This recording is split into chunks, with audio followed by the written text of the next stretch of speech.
à cette rencontre avec Franck Beauchard, qui se fait dans le cadre des rencontres midi de Figura. J'ai le grand plaisir de vous présenter Franck Beauchard, qui est en fait l'invité un peu spécial toute la semaine de l'École supérieure de théâtre pour une série de conférences, de rencontres avec surtout les étudiants en théâtre, mais on a souhaité faire bénéficier de la présence de M. Beauchard à des centres de recherche, à des groupes qui s'intéressent aux questions qui touchent les recherches de M. Beauchard. Souligner peut-être aussi que M. Beauchard est invité à Montréal grâce à la collaboration du Consulat de France à Montréal. Donc, cette conférence porte le titre « Le théâtre et mutation de l'écrit ». Je vous présente rapidement M. Beauchard. M. Beauchard a été directeur artistique de la Chartreuse de Villeneuve-les-Avignon entre 2007 et 2011. Et c'est dans le cadre de ses fonctions à la Chartreuse qu'il a mis sur pied un certain nombre de projets à la fois artistiques, mais aussi de recherche liés aux écritures théâtrales. Il va peut-être nous en parler aujourd'hui, notamment un projet qui a porté le titre « Les sondes » et qui, selon ce qu'il nous disait bien récemment, se prolonge ou se poursuit à une autre échelle aujourd'hui. Donc, la Chartreuse est un centre pour les nouvelles écritures théâtrales, donc regroupe des auteurs, mais aussi des gens qui s'intéressent au théâtre et au passage du texte à la scène. La présence de M. Beauchard ici aujourd'hui est aussi liée à ses nouvelles fonctions de directeur de la Panacée, qui est un centre d'art et de culture contemporaine qui est en train de se mettre sur pied à Montpellier. Et ce centre est dédié aux mutations des pratiques artistiques et culturelles. Donc, son ouverture est prévue en septembre 2012. Donc, je vous présente M. Beauchard. À vous la parole. Bonjour, je remercie donc Yves et Joanne pour leur invitation. Donc, je vais vous parler donc, de ce sujet, donc théâtre et mutation de l'écrit. Donc, mutation de l'écrit, on sait aujourd'hui que nous vivons, comme j'ai encore lu dans l'avion, dans le livre de François Bon, après le livre, une mutation radicale, totale, unie. Une mutation qui est aussi une période de transition, les choses ne sont pas encore stabilisées. Mais si c'est une mutation effectivement globale, elle n'a pas forcément des effets indifférenciés ou globaux selon les pratiques littéraires, les disciplines artistiques. Mais il n'y a pas d'effet, on va dire, univoque, mécanique, mais il y a des effets sans doute propres au théâtre, et c'est ce que je vais un petit peu élaborer aujourd'hui. À partir notamment d'un texte que j'ai publié ici à la revue Liberté, qui s'appelle Du texte au théâtre, de la culture de l'imprimé aux environnements numériques. Voilà, donc je vais peut-être quand même commencer par vous expliquer comment j'en suis arrivé à travailler là-dessus, parce que je pense que la construction de cette réflexion autour du texte au théâtre, elle est liée à certaines circonstances en fait de ma vie professionnelle. Je ne suis pas un chercheur pur, on va dire. Je suis d'abord un acteur professionnel, moi qui a besoin de réfléchir, etc., et qui a besoin de mettre en liaison certains rapports entre la réflexion, la théorie même et la pratique. Donc c'est plus une recherche participative qui s'appuie sur de l'observation, sur de l'expérience qu'on traverse, mais aussi sur de l'expérience qu'on organise. C'est notamment ce que j'ai pu faire à la Chartreuse à travers les sondes, qui étaient en fait un protocole d'expérimentation, voilà, organisé à partir de dispositifs d'expérimentation. Donc, dans ma vie professionnelle antérieure à la Chartreuse, j'avais un peu une double vie d'une certaine manière. D'un côté, j'écrivais depuis très longtemps sur le rapport entre le théâtre et les nouveaux médias, depuis 1995. C'est ici d'ailleurs à Montréal où j'ai amorcé pour la première fois en l'an 2000 une réflexion sur le rapport entre ce que j'appelais nouvelle textualité et nouvelle technologie lors d'un colloque organisé au Musée d'art contemporain. En fait, j'ai toujours été surpris, enfin, dès le départ, par le fait que pour moi, les nouvelles technologies, comme on disait à l'époque, ou les nouveaux médias, n'amenaient pas simplement de nouvelles formes de spectacle qu'on pouvait décrire à part entière comme un théâtre multimédia, comme on composante spécifique du théâtre, mais j'étais plus sensible en fait aux mutations que créent les technologies sur l'ensemble de la pratique théâtrale. Et dans mon autre partie de vie qui me prenait l'essentiel de mon temps, j'étais un fonctionnaire du ministère de la Culture. Je suis d'ailleurs toujours, comme statut, un inspecteur pour le théâtre. Et il se trouve que lorsqu'il y a eu la polémique qui a fait beaucoup de bruit au Festival d'Avignon de 2005, qui a été un festival extrêmement polémique, qui a vraiment créé une sorte de guerre entre les anciens et les modernes, le théâtre de texte contre le théâtre de l'image, etc. À ce moment-là, je coordonnais la politique théâtrale nationale et je voyais bien les réactions à la fois dans l'administration et au niveau politique de ce type de débat.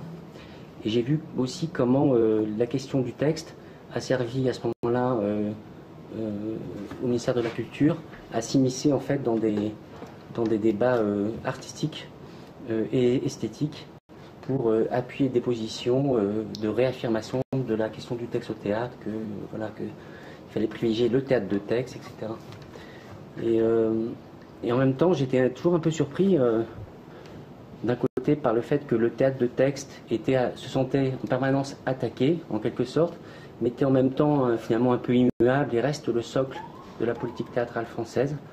Le socle, c'est-à-dire que, par exemple, l'essentiel des moyens de production en France sont gérés par exemple par des centres dramatiques nationaux et la question du texte est centrale dans les cahiers des charges de ces structures-là. Donc d'un côté, il y avait donc ce théâtre de texte très identifié, très soutenu, et de l'autre côté apparaissaient des formes qu'on appelait pluridisciplinaires, interdisciplinaires, mais qui étaient toujours extrêmement fragiles, qui avaient du mal à s'ancrer dans le paysage théâtral.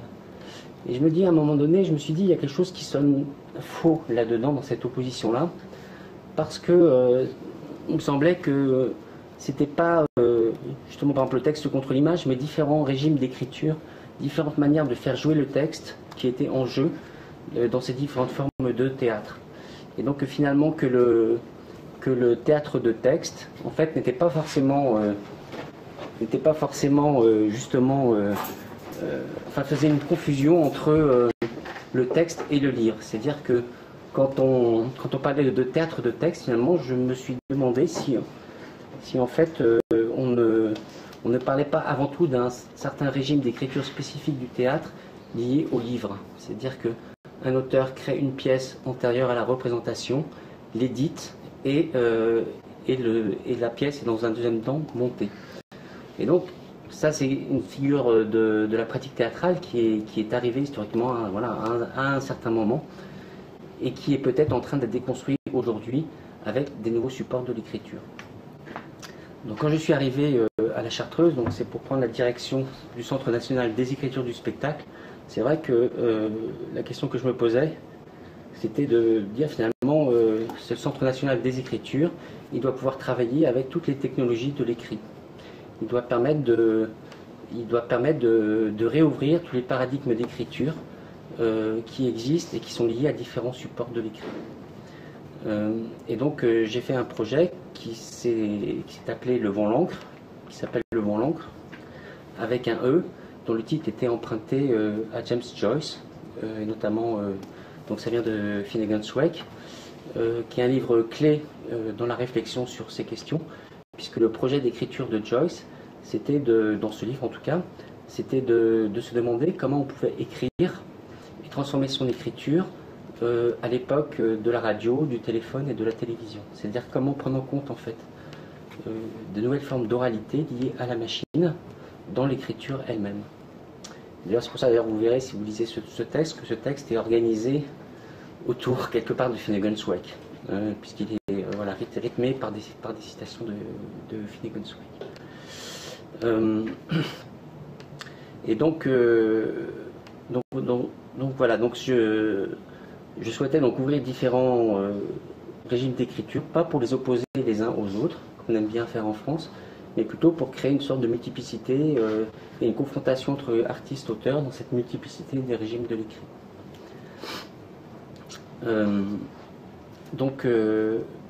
Ce projet, parce que vous venez aussi d'autres disciplines artistiques, il était aussi porté par une utopie qui me vient aussi quelque part de mon passé au ministère de la Culture, qui était de dire, bon, le théâtre, il se vit souvent aujourd'hui en résistance par rapport à d'autres formes d'art ou à différents types de médias, etc. Et moi, il me semblait que le théâtre, historiquement, avait été toujours au croisement des arts, des technologies, des sciences de son époque, et que non seulement il était le creuset de rencontres entre des arts et des technologies, mais que même au cours de son histoire, il avait pu créer des technologies lui-même. C'est-à-dire que, par exemple, c'est au théâtre que naît la première fois la figure du robot. C'est au théâtre, donc sous la plume d'un auteur qui était Čapek. C'est au théâtre aussi qu'il crée une préfiguration de la télévision.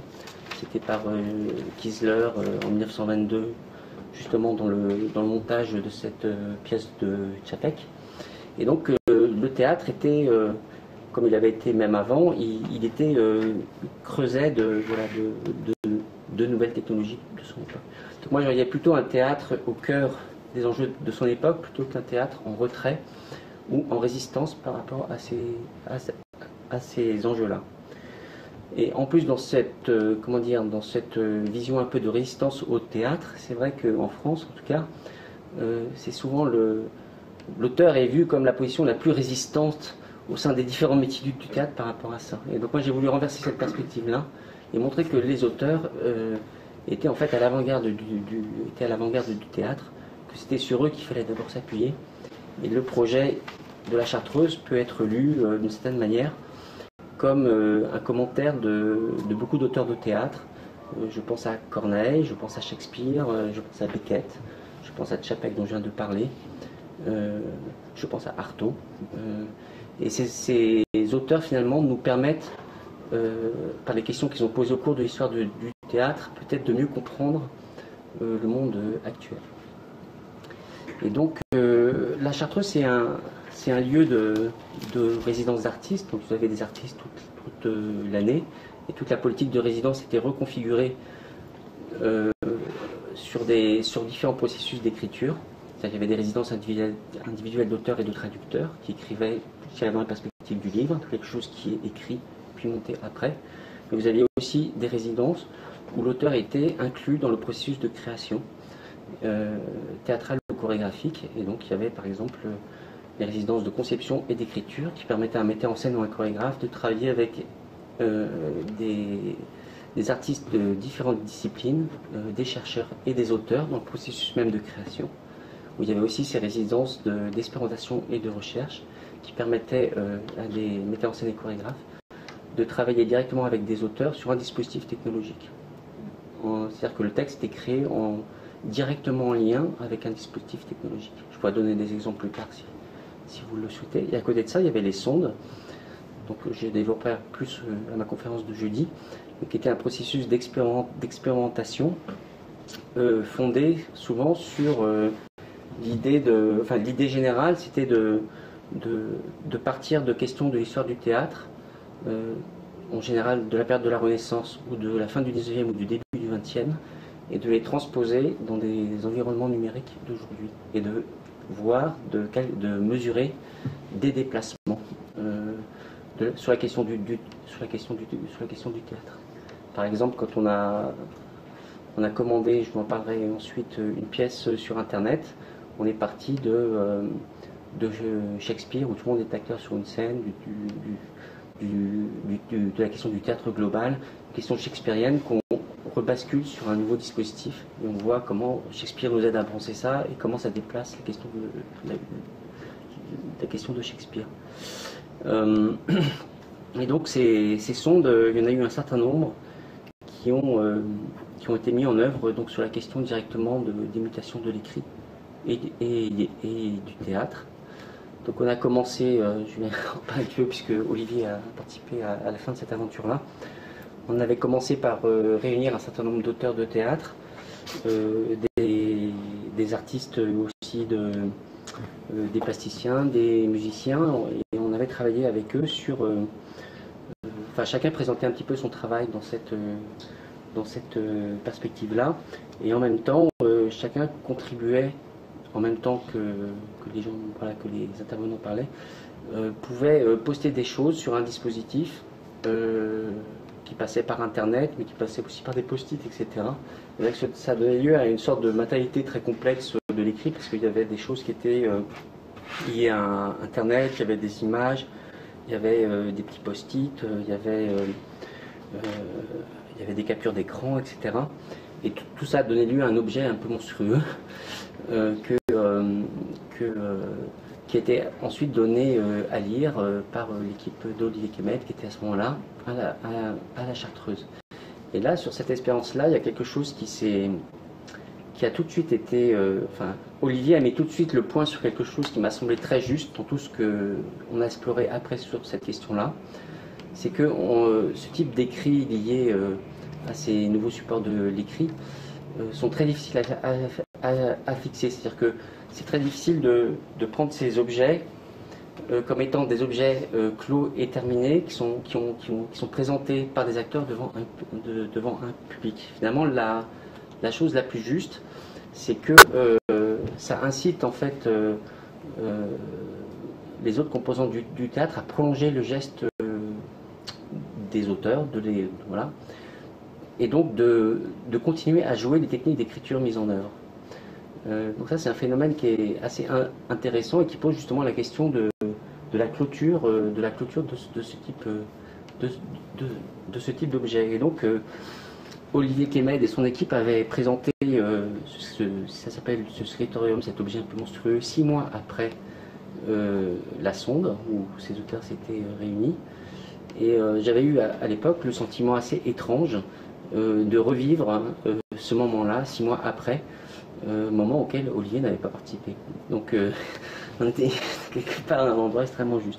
Et on a poursuivi ensuite en demandant à 4 auteurs de travailler sur... il y avait une commande qui était de dire, voilà, il faut que le théâtre, s'il y a des mutations de l'écrit, il faut que le théâtre puisse s'emparer de ces nouveaux supports. Et donc on a commandé à 4 auteurs une pièce sur Internet. Et la commande était de partir d'une pièce du répertoire classique. Et le choix qui a été fait par ces 4 auteurs, qui sont d'abord réunis sur un forum et qui ont d'abord communiqué par pseudo, c'est-à-dire qu'eux-mêmes ne savaient pas qui écrivait quoi, mais il y a eu une première partie sur un forum qui leur a permis de travailler sur certaines règles du jeu de ce texte qu'ils allaient écrire ensemble. Il y a 4 mains, mais on va dire, je ne sais pas combien de doigts en fait, ce serait plus juste. Au bout de 3 mois de travail sur ce forum, ils ont décidé de s'emparer de l'illusion comique de Corneille. Alors ça c'est assez intéressant ce choix-là parce que d'une part parce que historiquement Corneille a été, je pense, le premier à imposer à ce point la notion d'auteur dans le monde théâtral. Et on pouvait se dire que si Corneille revenait aujourd'hui, il serait sans doute sur Internet, on se disait. Mais c'est vrai qu'au XVIIe siècle, il est vraiment le premier à dire, voilà, j'écris des textes, j'édite mes textes d'ailleurs, puisqu'il éditait ses textes, et ce que je fais n'a pas simplement une valeur théâtrale, c'est une valeur littéraire. Et donc c'est une valeur en quelque sorte hétéronome au chant théâtral, qui s'impose au chant théâtral. Et donc ce qui était en émergence depuis, on va dire, 100 ou 150 ans, avec Corneille, c'est vraiment imposé, c'est imposé de plus en plus sur les scènes, sur les différentes scènes européennes. Mais Molière déjà, c'est pas tout à fait ça, et Shakespeare, c'est pas du tout ça. C'est-à-dire qu'on n'est pas du tout dans le même rapport à l'écrit, au texte, à la question du livre par rapport au théâtre. Et donc il commence, et donc ce choix de Corneille et ce choix de ce texte, parce que dans l'illusion comique, vous avez un père qui cherche son fils. Et ce thème de la recherche était important parce que semblait résonner profondément avec Internet, qui est le médium où on passe son temps à chercher finalement. Et donc l'idée était là qu'un père cherche sa fille, qui s'appelle Lolita, mais Lolita a disparu sur le net. A disparu, mais on la retrouve sur le net, elle a un site en fait. Et donc à partir de là, s'est mis en jeu tout un protocole d'écriture qui est passé par la construction de blogs, qui est passé par la construction de sites. Donc des textes étaient écrits, mais aussi des textes aussi hybrides avec différents médias, donc ils postaient aussi des photos, des vidéos, du son, etc. Et le texte a commencé comme ça à se développer sur Internet et s'est développé également sur des sites collaboratifs. Donc, par exemple, un des sites qui a été pas mal utilisé, c'est Doctissimo, qui est en France un site de conseil médical. Et donc les auteurs se retrouvaient sur le site. Quel site? Doctissimo. Donc il y a vraiment un site de conseil médical, voilà. Et là, sur ce site, donc il commençait une conversation avec les autres internautes, et peu à peu, il montait, on va dire, le pouvoir fictionnel du texte, c'est-à-dire que d'abord le texte était vraiment intégré à la discussion des autres internautes, puis finalement se détachait quelque chose qui devenait un peu étrange justement pour les autres internautes. Ils voyaient qu'il y avait quelque chose de pas tout à fait normal, entre guillemets, qui était en train de s'écrire. Et finalement tout ça, voilà, finalement il fictionnait un bout du site, on va dire, ou un bout du rapport au site. Comme il y avait un personnage, enfin le seul personnage de la pièce qui a été repris était Matamor. Et donc par exemple pour Matamor, un des auteurs a créé une page sur le site Mythique, donc un site de rencontre, où Matamor avait un profil extrêmement avantageux en termes d'apparence, de salaire annuel, etc. Et Matamor donc, a commencé à rencontrer des internautes aussi sur Mythique, et tout ça a été intégré dans le texte par des captures d'écran, etc. Et donc là, ça met le point sur quelque chose qui est très important dans ces mutations de l'écrit. Donc c'est, on va dire, ce caractère à la fois hybride du texte, ce caractère, on va dire, quasi imperceptible aussi, enfin, difficilement perceptible. C'est-à-dire comment on crée, en fait, où est-ce que ça devient une pièce, où est-ce que ça devient une composition littéraire, en fait, et comment ça s'impose à d'autres ou pas. Et puis ça posait une question qui était déjà en germe avec le scriptorium, c'est-à-dire est-ce que tout ça peut finir un jour en fait? Une fois qu'on a lancé un tel processus, est-ce que c'est pas un processus qui peut se développer à l'infini? Et donc la question que je me suis posée après, c'est de dire bon, c'est bien ce processus d'écriture, etc., mais maintenant il va falloir le monter sur une scène, et voir les questions que ça pose.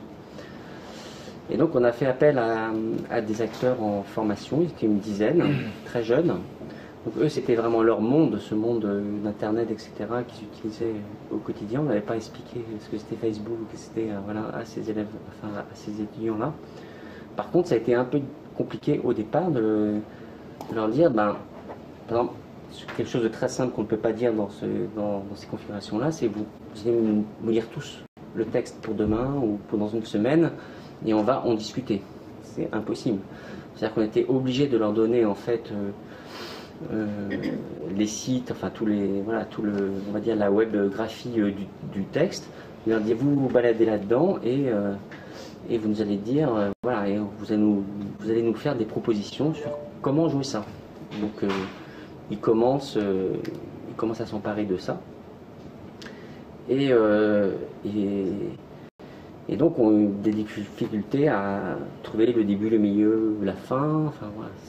Toutes ces notions qui sont au cœur du texte imprimé ici explosent totalement. Et donc finalement à cette mise en jeu, cette première mise en jeu, ce qu'ils ont fait en fait était, à mon avis, extrêmement révélateur de ce qui se passe quand on travaille sur ces nouveaux supports de l'écrit. C'est que pour eux il était impossible, par exemple, de présenter ce texte frontalement à un public. Donc c'était un texte qui était complètement éclaté dans l'espace, ce qui correspond bien quelque part à l'espace d'Internet qui n'a pas de devant, de derrière, voilà, qui était plutôt vu comme un environnement.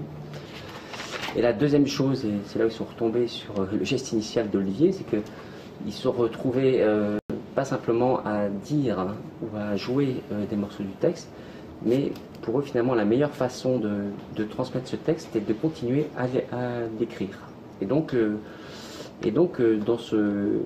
dans cette mise en scène entre guillemets, ça a vraiment été une reprise de protocole d'écriture mise en œuvre par le texte, prolongée par le jeu de l'acteur. Donc comme ça, on voyait bien qu'entre auteur et acteur, quelque chose de différent pouvait se nouer. Et on a continué à travailler. Donc après, ils ont fait une deuxième version. Et là, ils ont essayé de dire, là, on va faire vraiment un truc super linéaire, on va essayer de faire un début, un milieu, une fin. Et donc ils ont réussi aussi à faire ça à partir de ce texte-là.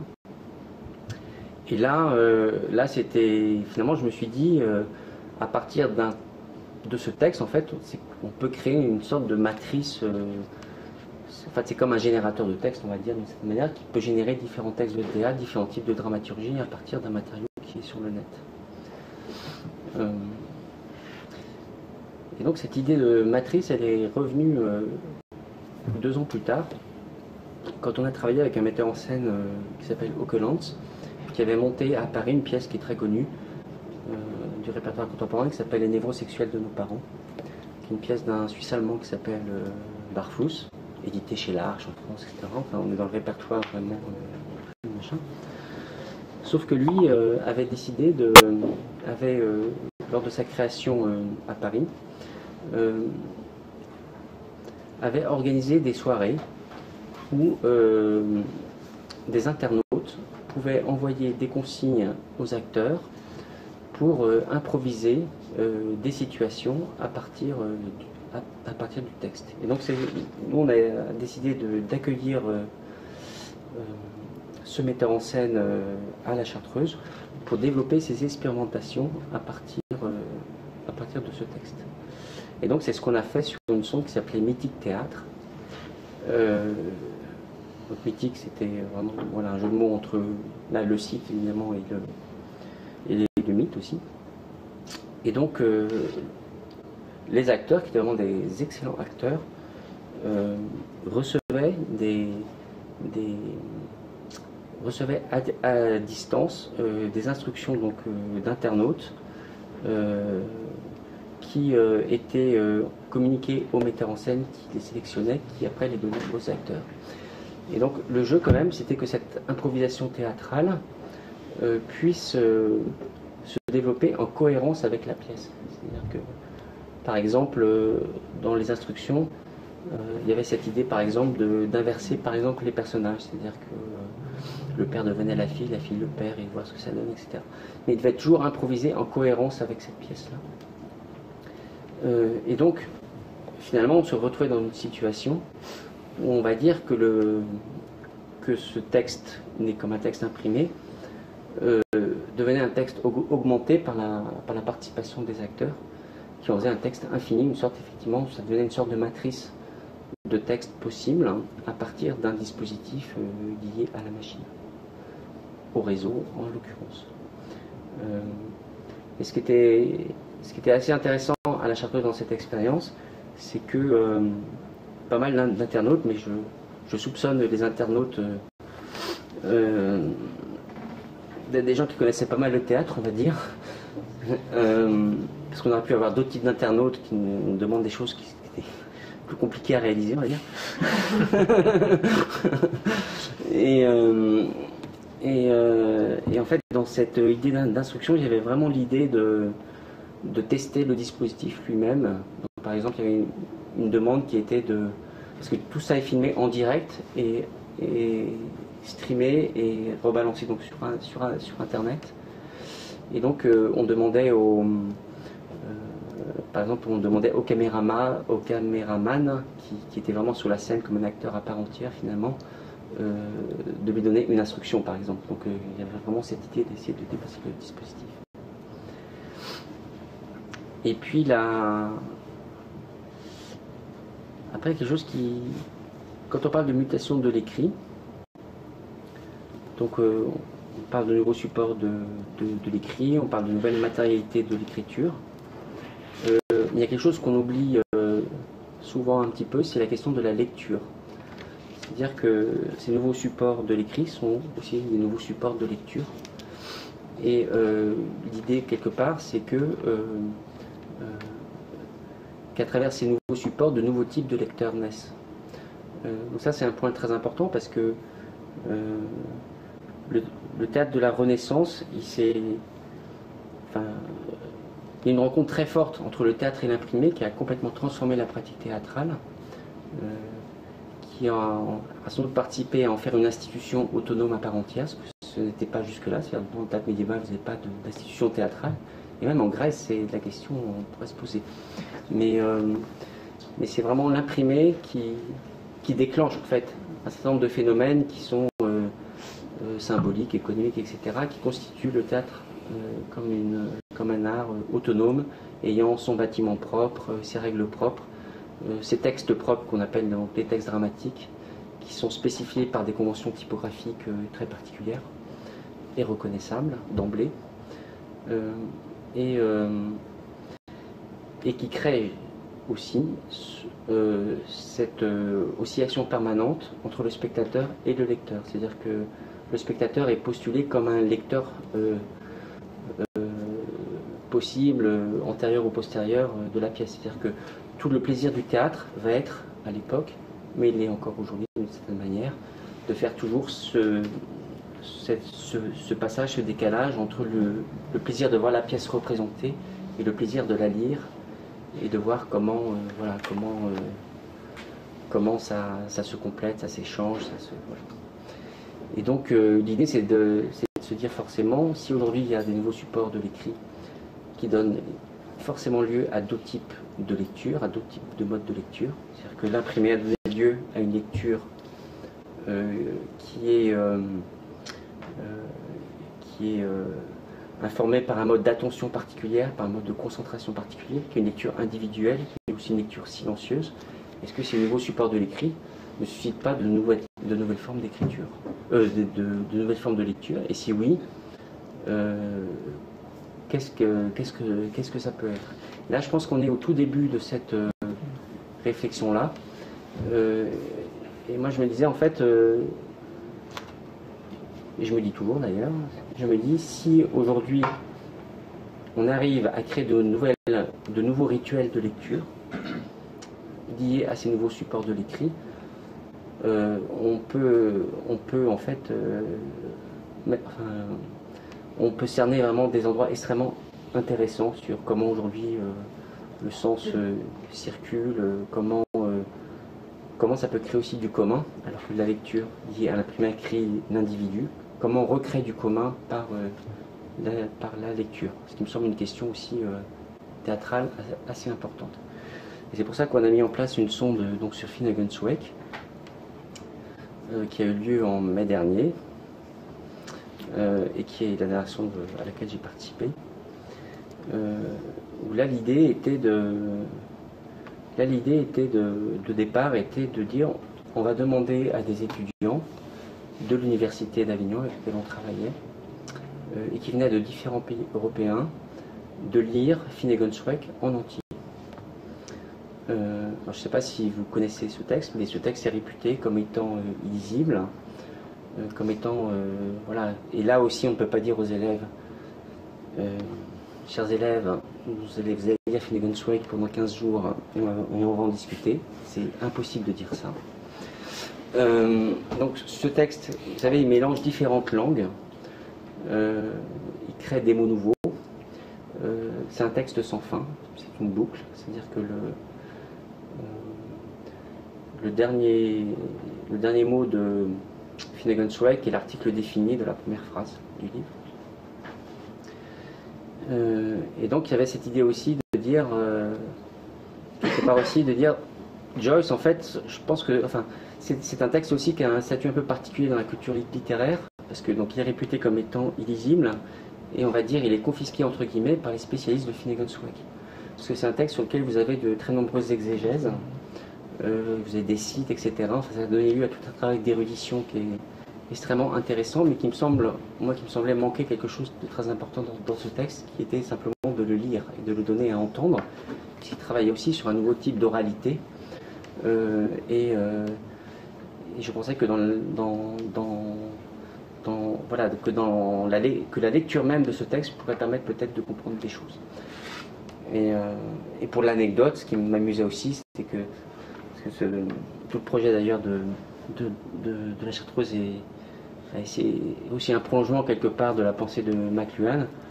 Et le fils de McLuhan, vous savez, était un spécialiste de Joyce en fait.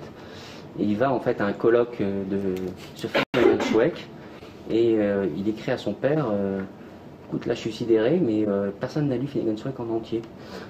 Je me dis, bon, donc nous on va essayer de le faire. Et donc on a calculé le temps qu'il fallait pour lire Finnegan's Wake.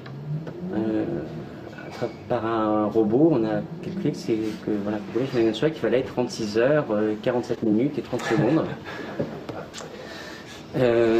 Et donc on a installé en fait ces étudiants dans une cellule de la Chartreuse, ils étaient une dizaine.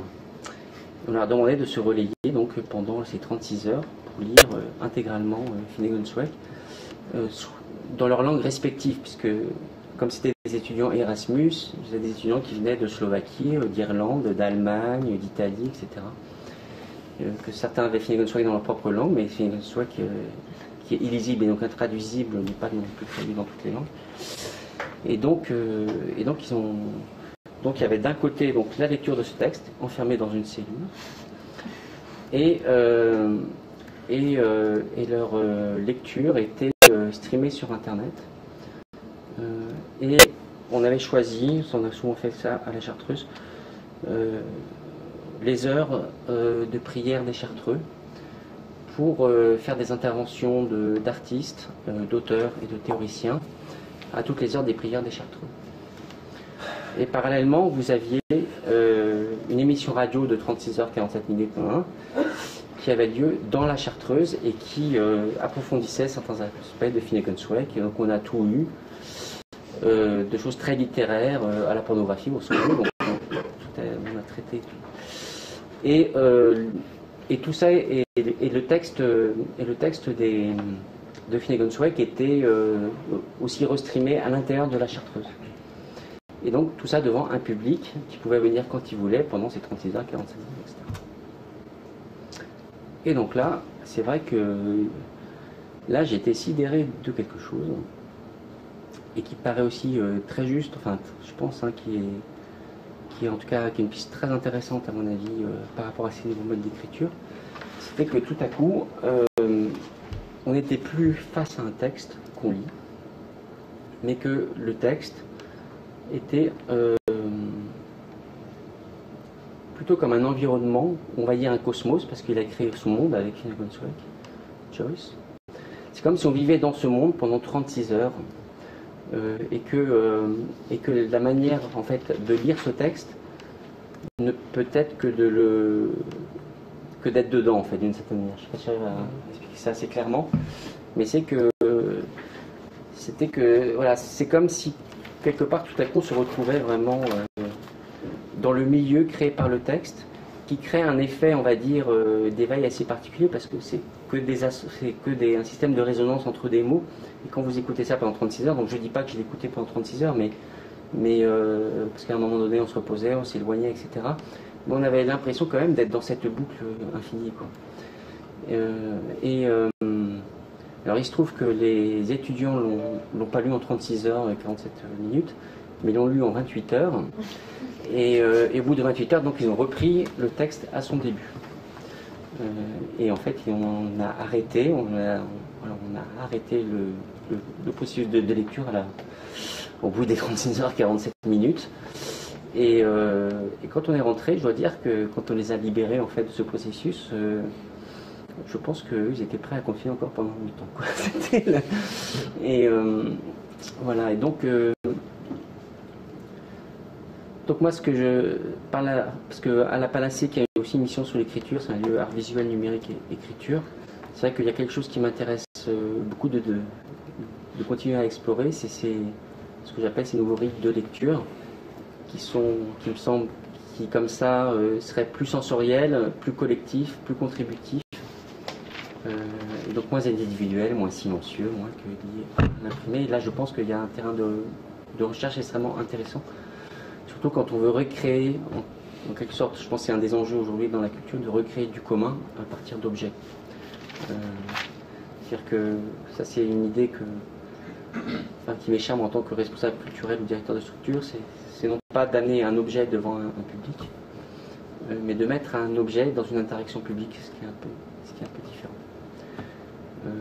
Voilà. J'ai pas traité complètement le sujet j'ai abordé plus par le aspect concret, mais voilà, peut-être par vos questions, je vais pouvoir développer plus des aspects peut-être plus théoriques ou plus... Merci.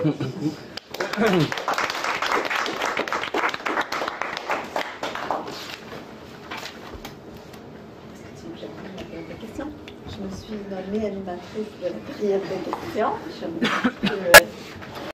Est-ce que vous avez des questions, des commentaires? Moi, j'en ai. Oui, oui, Alice. Donc, Alice qui est la responsable du projet OIC chez nous, l'Observatoire de l'imaginaire contemporain, Alice Van der Klee. Et qui tweetait votre conférence en même temps. Est-ce que vous pouvez nous expliquer le choix d'avoir appelé ça des sondes? Oui, tout à fait. Alors l'idée de la sonde, donc ça vient aussi de McLuhan. Donc lui, au départ, l'idée de la sonde, c'est créer en fait des mises en tension, des juxtapositions hétérogènes entre des mots ou des motifs qui créent une sorte de... Enfin, ça crée des résonances poétiques hein, qu'il faut explorer. C'est par exemple pour lui, le monde est un village global, c'était une sonde. Voilà. Donc moi j'ai repris de cette idée-là l'idée de mettre en tension, des choses. Donc pour moi c'était lié au théâtre. Donc, par exemple, quand je fais théâtre et robot, c'est sûr que là on a une tension entre... ça crée une tension, une juxtaposition qui crée de la tension entre ces deux choses-là, mais qui en même temps catalyse un territoire à explorer, puisque comme je le disais tout à l'heure, finalement, en regardant un peu la question d'un peu plus près, on se rend compte que c'est un auteur de théâtre qui a créé le robot. Ça c'est quand même assez intéressant de comprendre pourquoi. Et à l'autre bout de la chaîne, voir aujourd'hui comment des roboticiens travaillent sur l'émotion, le comportement crédible du robot, la présence du robot, etc. Et donc comment les roboticiens aujourd'hui touchent à des questions qui sont très proches du théâtre. Donc voilà, on crée ces effets de résonance qui créent un terrain d'exploration et un terrain d'exploration ouvert. C'est-à-dire que pour McLuhan opposait la sonde, parce que c'est peut-être plus clair quand on dit à quoi ça s'oppose. Pour lui, la sonde, ça s'opposait notamment à la preuve, et il s'opposait au cliché. Et après, dans l'idée de la sonde, c'était... Parce qu'on lance des sondes dans des milieux qui ne sont pas les milieux dans lesquels on est, en fait. Donc, les sondes, c'est pour aller sous la mer, c'est pour aller dans l'espace, etc. Donc là, l'idée, c'est d'envoyer des sondes dans différents environnements numériques qui ne sont pas considérés comme des technologies, mais qui sont d'abord considérés comme des milieux ou des environnements. Et dans la sonde, c'est l'idée de résonance, c'est-à-dire on va lancer quelque chose et ça va répondre ou pas. Et c'est dans cette réponse-là qu'on va apprendre des choses finalement et, voilà, et pouvoir prolonger des choses qui vont nous poser de nouvelles questions. C'est un jeu comme ça permanent aussi de questionnement par l'expérimentation. Simplement, au bout d'un moment, on précise vraiment le questionnement ou... Enfin, moi, dans l'imitation de l'écrit, il y a des choses que j'aurais jamais soupçonnées qui sont vraiment liées à l'expérimentation, qui notamment, pour moi, m'a permis de re-hiérarchiser des choses qu'on peut lire par ailleurs et qui sont pour moi plus liées à de la recherche, on va dire, théorique, mais qui, dans l'espace, on va dire, de la scène, permettent de révéler d'autres choses comme étant parfois plus importantes. Par exemple, notamment, une des choses pour moi qui a été très importante dans ces recherches, c'est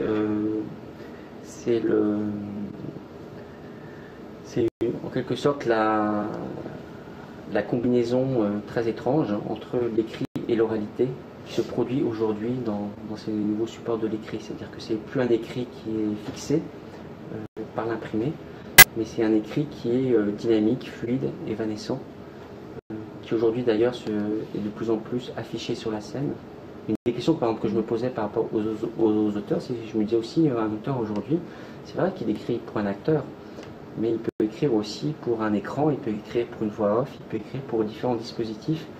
Et l'auteur d'aujourd'hui, c'est peut-être aussi un auteur qui peut écrire comme ça sur des dispositifs hétérogènes multiples. Question que j'ai retrouvée quand j'ai travaillé sur le robot, où il y a un aspect écriture qui est apparu, parce que, bon, non seulement à cause de Čapek, mais quand on a travaillé avec des roboticiens, par exemple, ce qui les intéressait, c'était de développer le langage du robot, que le robot parle, mais pour dire quoi? Qu'est-ce que dit un robot? Comment il le dit? Et ça pose des questions qui sont extrêmement intéressantes et qui, j'en parlais un peu tout à l'heure, mais qui associent de manière très étroite mode d'écriture et les dispositifs technologiques.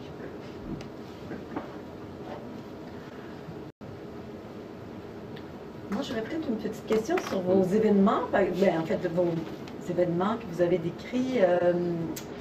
La pièce sur Internet, ça s'appelait comment? Illusion.com. Illusion. Est-ce que vous les aviez archivés? Est-ce qu'ils sont encore en ligne? Est-ce que non, c'est un texte. Vous cherchez le support, un laboratoire pour supporter votre patrimoine virtuel? Ça, c'est une des questions qu'on retrouve d'ailleurs.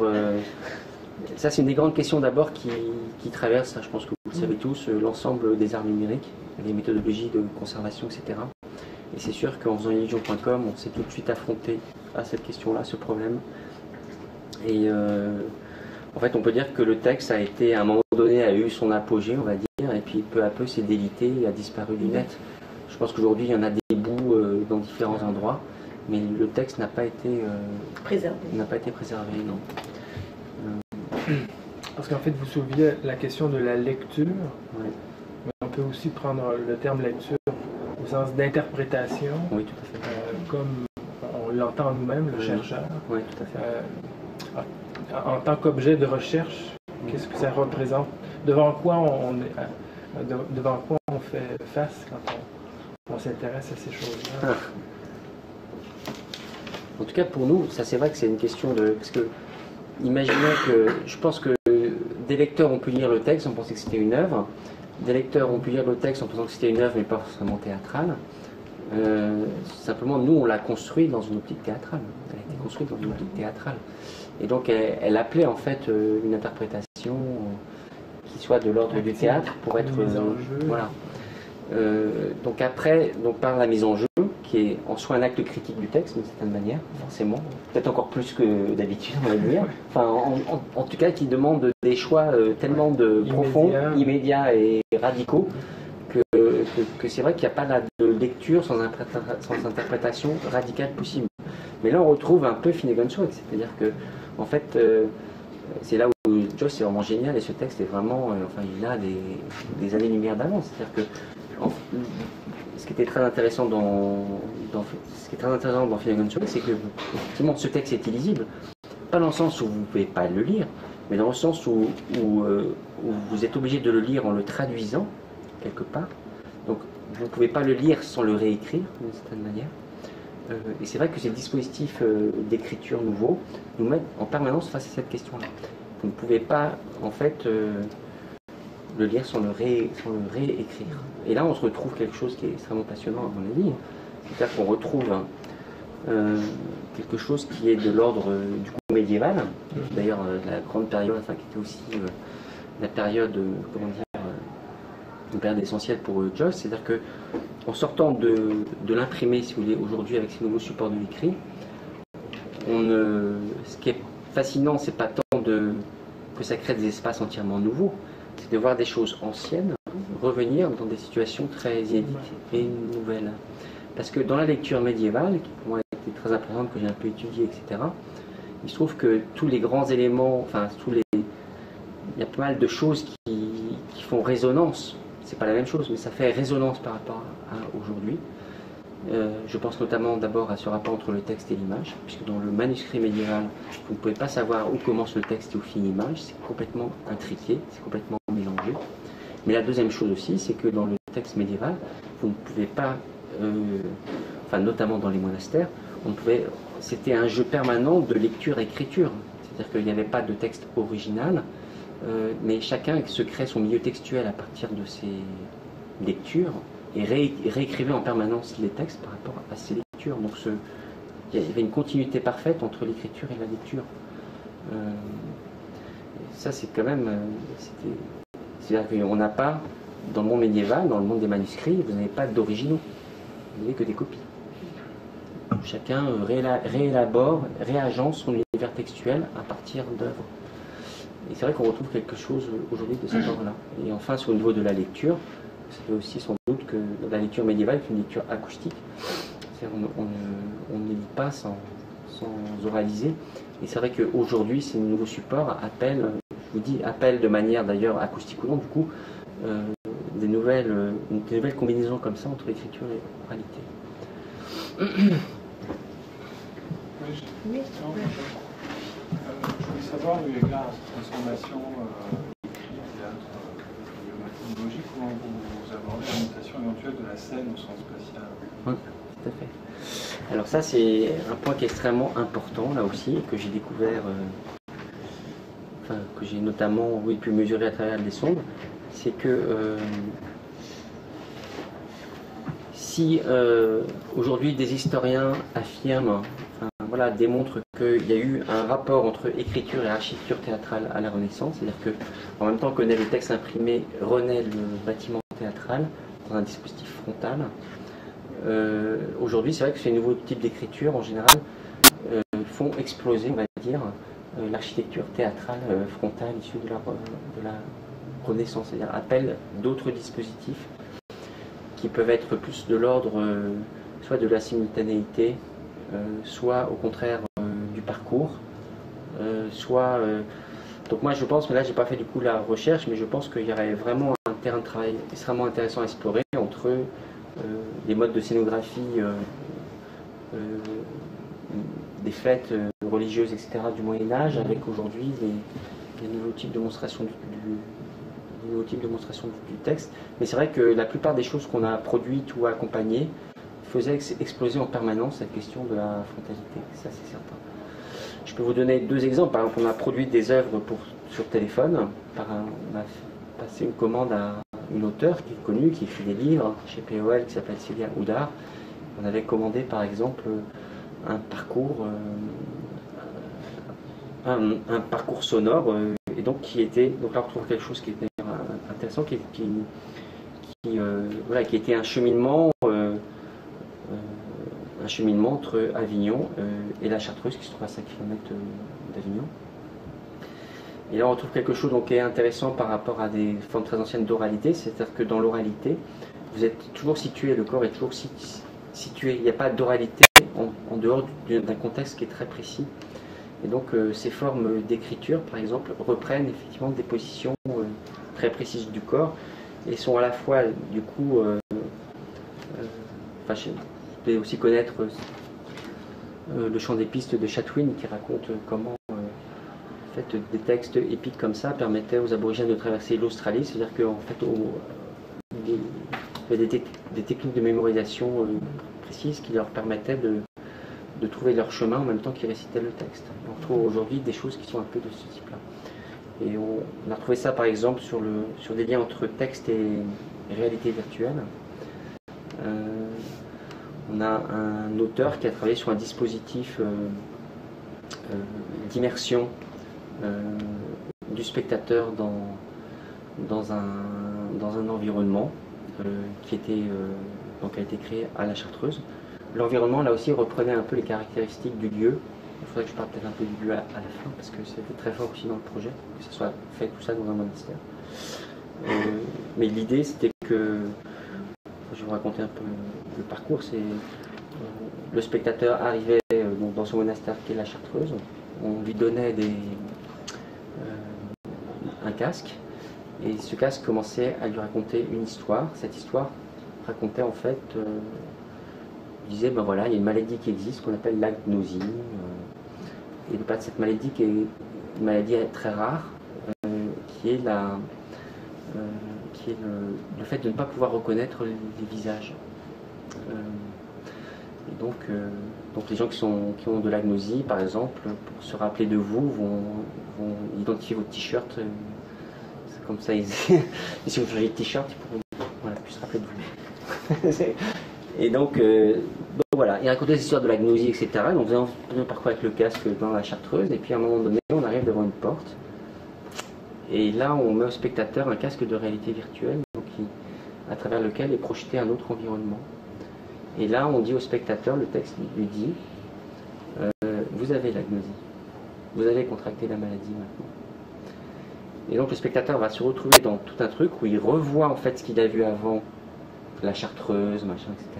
Donc, il refait le parcours qu'il vient de faire dans la Chartreuse, simplement que dans cette immersion, il commence à faire des rencontres un peu bizarres de moines qui se heurtent à lui, qui le touchent, etc. Et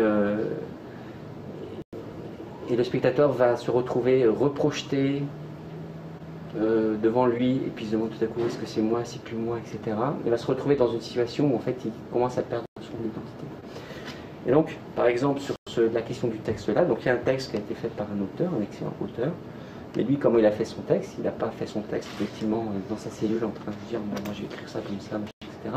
Donc il a eu l'idée du sujet, mais après le texte il a été calculé, bien sûr, sur le parcours très précis du spectateur. Donc c'est un texte en fait qui n'existe qu'en étant contextualisé dans l'espace par rapport à certains moments du déroulement et donc ce texte ne peut pas exister en dehors de son dispositif technologique.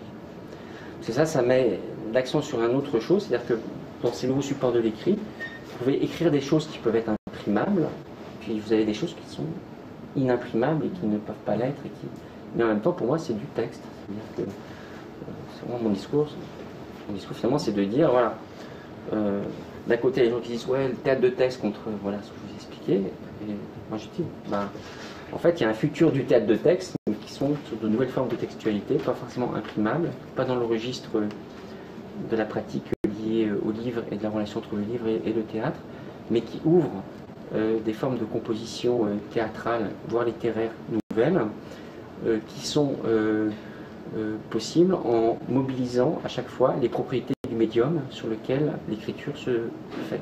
Voilà. C'est toujours une histoire d'être très conscient par rapport aux médias de l'écrit, et de savoir comment on mobilise une matérialité spécifique pour créer des formes de composition nouvelles. Et cet endroit-là, il est extrêmement intéressant.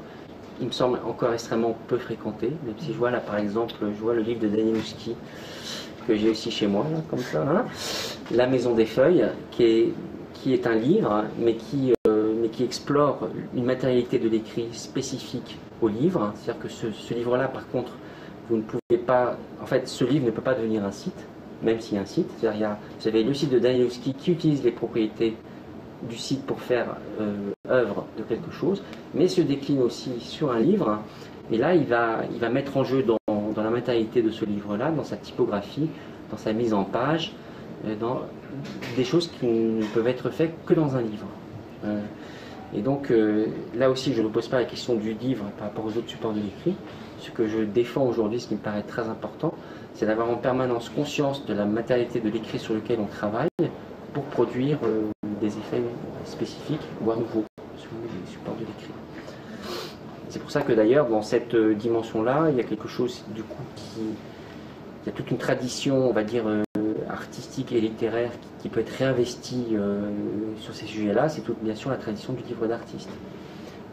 Vous avez une conscience très aiguë du média, ou aussi, je veux dire, parce que vous êtes en partie des historiens de l'art, c'est vrai que la question de la matérialité dans l'histoire de l'art, c'est quelque chose qui est évident. Ça l'est beaucoup moins dans les études littéraires. Dans les études littéraires, quelque part, on étudie toujours un peu des œuvres comme des contenus qui n'auraient pas de corps, en fait, qui n'auraient pas de modalité d'inscription particulière. En fait, ces modalités d'inscription, elles sont extrêmement intéressantes à étudier, et notamment cette interaction entre des formes de matérialité et des formes de l'écrit. C'est vrai qu'aujourd'hui, c'est intéressant de relire Balzac, sachant qu'il travaille pour des journaux,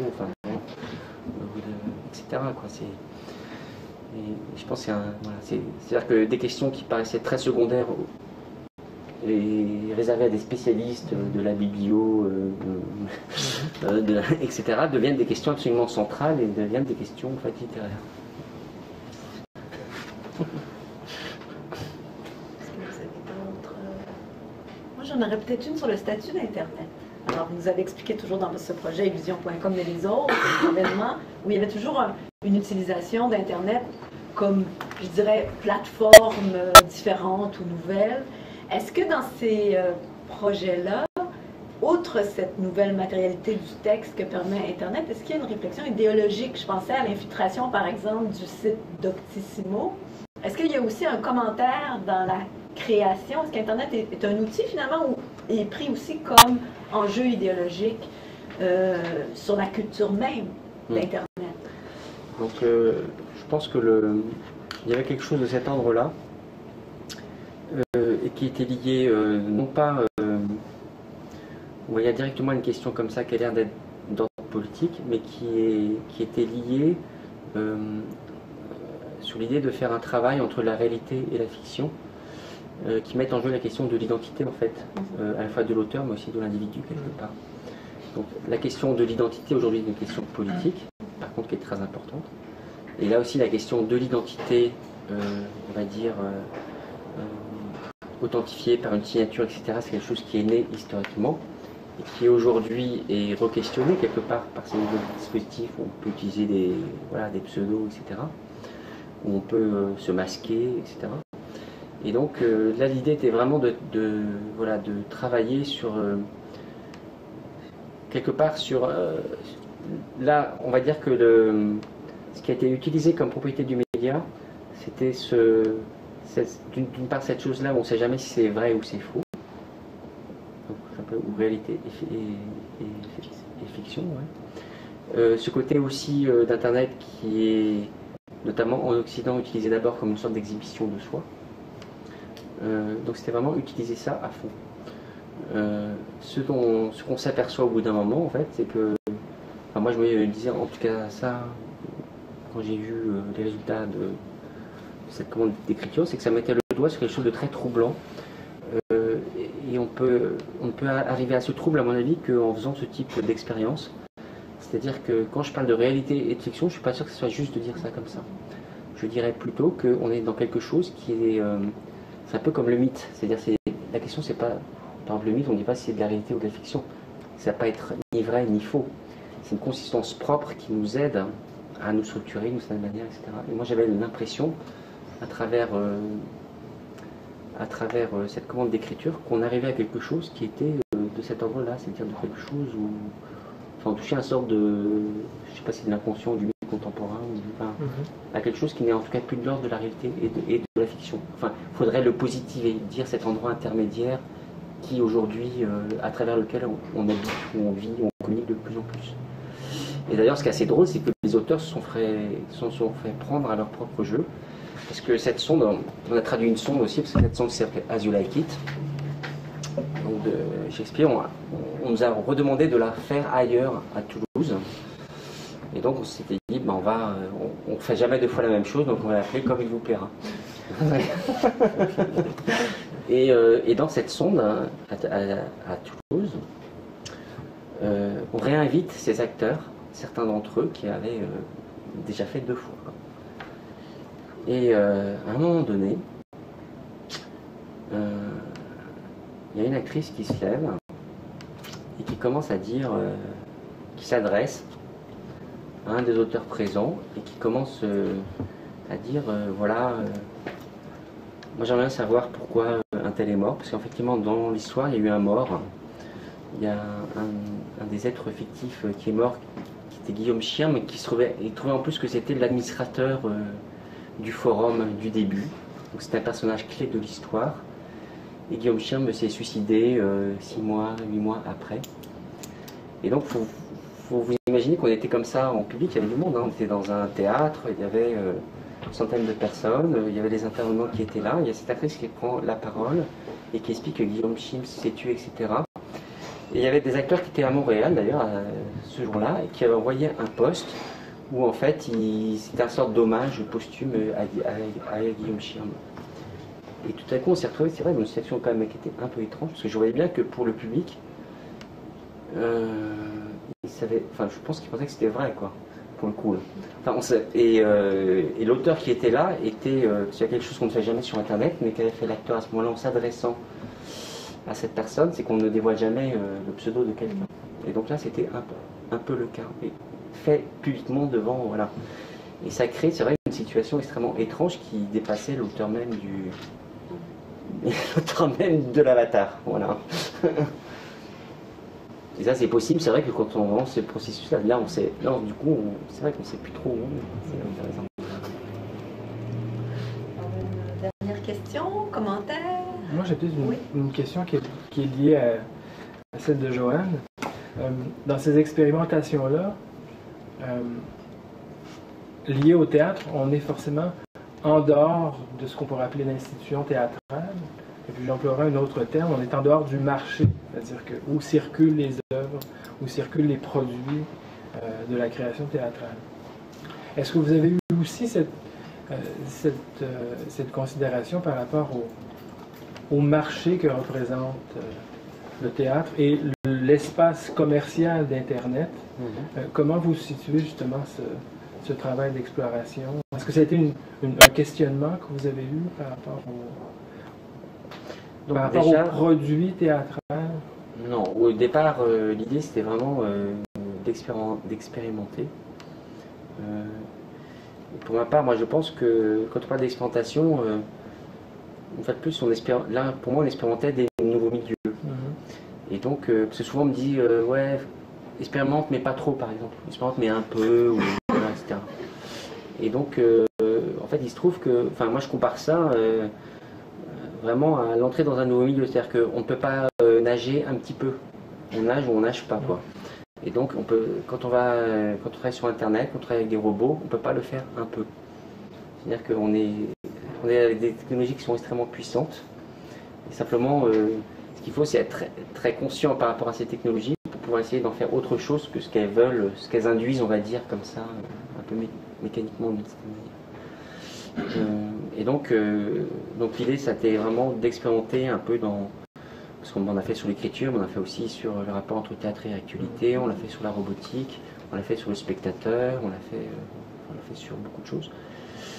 Mais il se trouve que de tout ça sont nés effectivement des projets, des objets, des œuvres qui aujourd'hui ont leur vie propre. Et c'est vrai que pour ma part, parce que j'étais justement beaucoup questionné par le ministère en disant mais ça sert à quoi cette expérimentation? J'ai un peu du mal à leur répondre parce que cette expérimentation, ça servait, enfin pratiquement systématiquement des étudiants étaient associés à cette expérimentation. Donc on a touché quand même des centaines d'élèves par ce biais-là. Ça a nourri des enseignements, ça a nourri des recherches, puis les sondes ont été intégrées dans un programme de recherche à l'ABEX aujourd'hui. Donc voilà, ça permet de trouver des partenariats aujourd'hui, y compris financiers, pérennes, on va dire, parce que là les sondes maintenant sont financées pour les 10 ans à venir.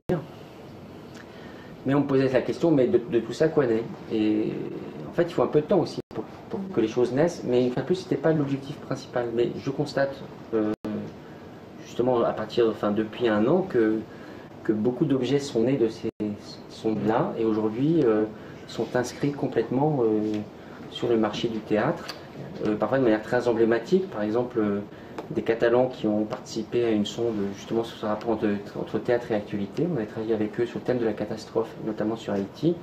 On crée un spectacle qui s'appelle Catastrophe, qui a été choisi comme représentant du théâtre espagnol du XXIe siècle. Et donc cette année, ils vont tourner partout dans le monde. Ouais. Donc moi je suis content que ce soit sorti de la Chartreuse, où je pense aussi à ce dispositif spectacle d'Elie Collins, qui est un auteur avec lequel je continue à travailler à la Panacée sur un projet d'écriture, qui lui a créé sur ce rapport entre théâtre et actualité un dispositif qui s'appelle Breaking, c'est-à-dire il prend des événements de l'actualité, les met en forme à partir de correspondants ou de paroles qu'il recueille sur Twitter, et les remet comme ça en forme plastique devant un public. Et donc c'est quelque chose qui a fait l'objet de nombreux spectacles, de nombreuses séries. Enfin, voilà, c'est un auteur aujourd'hui qui est aidé par Hermès, qui a eu du mécénat, etc. sur son prochain projet. Donc c'est quelqu'un, voilà, comme ça qui a amorcé tout un parcours théâtral lié à son passage à la Chartreuse. Mais l'idée c'était plus quand même au départ de dire il faut expérimenter, tout le monde peut expérimenter aussi, c'est-à-dire qu'on ne prenait pas que des spécialistes de ces questions-là, mais on amenait des gens qui n'étaient pas spécialistes à s'interroger sur ça. Et après ça peut effectivement nourrir un projet d'enseignement, ça peut transformer un projet d'écriture. Donc il y a une des auteurs, Sabine Révillet, qui a participé à illusion.com, qui a fait un certain nombre d'ateliers d'écriture dans des conservatoires, des choses comme ça là-dessus. Et donc ça va comme ça un peu dans toutes les directions. Où là j'ai appris, par exemple, j'étais à Strasbourg il y a une semaine, et il y a quelqu'un de la ville qui me dit, ben voilà, nous on a rencontré des gens, ils veulent faire des sondes. Vous devriez déposer un brevet pour ça. Donc voilà, je me dis que c'est quelque part quelque chose qui a fait école. Pas parce que c'était, mais parce que je pense que c'est une forme qui est nécessaire aujourd'hui, parce que les artistes ont besoin de se rencontrer de différentes disciplines. Pour se rencontrer, il faut faire des choses ensemble. Il n'y a pas mieux que ça pour se rencontrer, c'est de faire. Et pour quelque part créer ce désir de faire ou cet élan du faire, c'est vrai que c'est pas mal d'être confronté à un public de manière assez rapide. Donc toutes les sondes étaient quand même devant un public, ce qui était quand même un jeu assez particulier, parce qu'expérimenter c'est quand même un très grand risque. C'est souvent un saut dans le vide. Vous savez que en face vous avez un public, mais en même temps ce public on l'a formé d'une certaine manière. C'est-à-dire, il nous a accompagnés, il a compris les règles du jeu. Et dans l'expérimentation, ça ne veut pas dire que dans l'expérimentation, vous ne pouvez pas faire non plus n'importe quoi. C'est-à-dire que dans l'exploration, il y a aussi des règles, finalement. Et on sait très bien quand une expérimentation est mauvaise, on sait distinguer une expérimentation mauvaise qui mène à rien, une expérimentation bonne qui ouvre des pistes. Donc c'est aussi qu'il y a besoin parfois d'étapes intermédiaires Enfin, c'est aussi une lecture de la chose. Ça demande pas une lecture tout à l'heure, mais c'est vrai que ça demande un type d'interprétation et de lire les signes là qui sont porteurs d'avenir, au contraire ceux qui n'ont aucun intérêt. Ça parlait de la conscience permanente, de la matérialité de l'écriture. Ouais. Et je trouve intéressant justement que le corps de l'écriture soit constamment retravaillé, voire relayé par d'autres arts. Et après, toute la notion de palimpseste partagée aussi qui se dégage de plusieurs de vos expériences. Et là, je vais poser un peu la question chiante de la conseillère au Centre des auteurs dramatiques. Quelle est la place aussi de l'auteur et comment vous revisitez la notion d'appartenance? Et c'est une question naïve dans le sens où c'est la question qu'on se pose beaucoup aussi dans tous les projets de théâtre où l'auteur est plutôt comme un écrivain signé. Parfois, c'est le metteur en scène qui signe cette écriture-là. Je me demande justement à la Chartreuse comment vous l'avez pensé. Moi, je pense que aujourd'hui, en fait, je pense que c'est vrai ici comme ça en France, on a des positions d'auteurs qui sont fortes et qui sont liées à toute une histoire, des dramaturgies qui sont en général passées, enfin pendant une période en tout cas, vraiment à travers le média du livre et de l'imprimé. En même temps, ce phénomène-là a aussi, quelque part, parfois en tout cas, éloigné l'auteur du plateau. Et donc c'est vrai que par exemple, une des grandes questions qu'on pose, c'est-à-dire que on ne peut pas dire à la fois l'auteur a une valeur littéraire, etc., et à part entière, qui est, je veux dire ce que je ne condamne pas, je trouve très bien, et dire en même temps l'auteur est séparé du plateau. C'est des choses qui sont différentes. Enfin, où le positionnement sur l'un crée forcément une question sur l'autre. Moi, ce que je pense par rapport à ça, c'est qu'aujourd'hui, on est dans une situation complexe de l'écrit, où il y a différents types d'écriture possibles, notamment par rapport au théâtre, et donc différentes positions, différents types d'inscriptions possibles de l'auteur dans le théâtre. Donc moi, je revendique, je ne défends pas une position par rapport à une autre. En tant que responsable public d'une structure subventionnée par le ministère de la Culture, je ne me serais pas permis ça. Par contre, c'est vrai que j'ai pris une position qui a pu paraître peut-être irrévérencieuse, etc., mais qui était quand même de dire aujourd'hui, les auteurs travaillent avec différentes technologies de l'écrit, et ça leur ouvre peut-être plus de perspectives et plus de relations avec le théâtre de manière générale, que si on se cantonne à un type d'écriture en fait lié à une certaine matérialité de l'écrit. Et donc nous, les auteurs à la Chartreuse, moi je suis très heureux que les auteurs aient participé, notamment en termes de processus de création, à un ensemble d'expérimentations. C'est-à-dire que tout à coup, l'auteur se trouvait à travailler directement avec l'acteur, avec le metteur en scène ou le chorégraphe, dans le cadre de processus. Et donc, pour lui, ça enrichissait, ça lui amenait d'autres choses, ça lui amenait plus de conscience du plateau, de la scène, etc. Ça lui ouvrait franchement de nouvelles perspectives. Quand on a fait une sonde, la première sonde Chartreuse Network qui portait sur le rapport entre théâtre et actualité, où la règle du jeu était de présenter une forme de journal théâtral à toutes les heures des journaux télévisés sur la base de l'actualité immédiate, c'est-à-dire de ce qui se passait à ce moment-là dans le monde. Donc il y avait comme ça 7 propositions sur 3 jours, et on avait donné une responsabilité éditoriale du journal à soit un metteur en scène, soit un auteur. Donc vous avez 2 auteurs qui sont retrouvés, en fait, pour la première fois de leur vie parfois, à travailler directement avec des metteurs en scène, des acteurs, des scénographes, et voilà, ils avaient cette responsabilité éditoriale du journal, et ils se retrouvaient dans une situation, on va dire, d'hyper-auteur, ou même de metteur en scène. Et donc ça mène une autre réflexion d'ailleurs, et qui, à mon avis, est valable pour tous les métiers du théâtre aujourd'hui. C'est-à-dire qu'aujourd'hui, c'est comme si, dans les métiers du théâtre, tous les métiers peuvent prendre un rôle, une place, et peuvent être dans une hiérarchie différente sur le plateau. C'est-à-dire que selon les processus, par exemple, le technicien peut être super important comme moins important, peut se retrouver dans une situation hiérarchique ou au contraire extrêmement collaborative, et voilà. L'auteur peut se retrouver en quelque sorte comme hyper-auteur, concevant l'ensemble d'une proposition, comme en quelque sorte on peut dire, on va dire infra-auteur, ou dans une position qui est plus celui du dramaturge. On disait dramaturge avant, on ne disait pas auteur finalement. Le dramaturge, c'était quand même celui qui était lié au plateau, etc. Donc plus en retrait, on va dire, enfin plus en retrait, important, mais plus voilà. Comme vous avez, voilà, comme le metteur en scène d'ailleurs peut être complètement dans le dispositif mythique que je vous ai présenté. Le metteur en scène, il se met en retrait. C'est-à-dire, lui, simplement, il devient le facteur là. Il recueille les consignes, il les donne à ses acteurs, mais donc lui, il est quoi? Il est metteur en scène d'un dispositif, mais quelque part, il est complètement en retrait. Il est metteur en scène parce qu'il a conçu le dispositif, mais en tant que ce qui est proposé sur le plateau, il est quasiment pour rien. Ce sont les acteurs qui sont en situation de responsabilité extrêmement forte.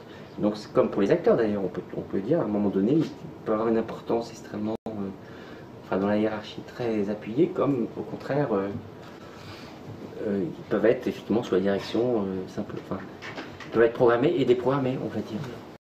Et en fait, ce qui est dans les sondes, on peut lire ça aussi comme une manière comme une sorte d'essai de déprogrammation des métiers, pas pour le plaisir de les déprogrammer, mais simplement pour sortir des habitudes, pour voir en dehors de la manière de travailler. Enfin voilà, en n'imposant pas finalement des nouvelles manières de travailler, on ne permet pas, et des nouvelles relations entre les métiers, on ne crée pas autre chose justement. Le théâtre, pour moi, aujourd'hui, comme il a été hier, c'est avant tout une pratique collaborative, voilà, de processus, etc. Et aujourd'hui, je pense que c'est amené à être de plus en plus ça.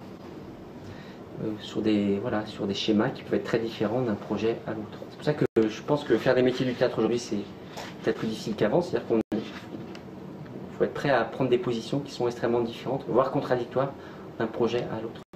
C'est pas dommage. Enfin, voilà, c'est pas un problème que ce soit contradictoire. C'est que c'est comme ça, quoi. Et c'est dans cette multiplicité-là que finalement que les gens se nourrissent artistiquement, intellectuellement, professionnellement. Merci. Le temps file, on va s'arrêter ici. Et merci à vous. Et merci Clément Bouchard d'être venu nous parler. Merci à vous. Au revoir.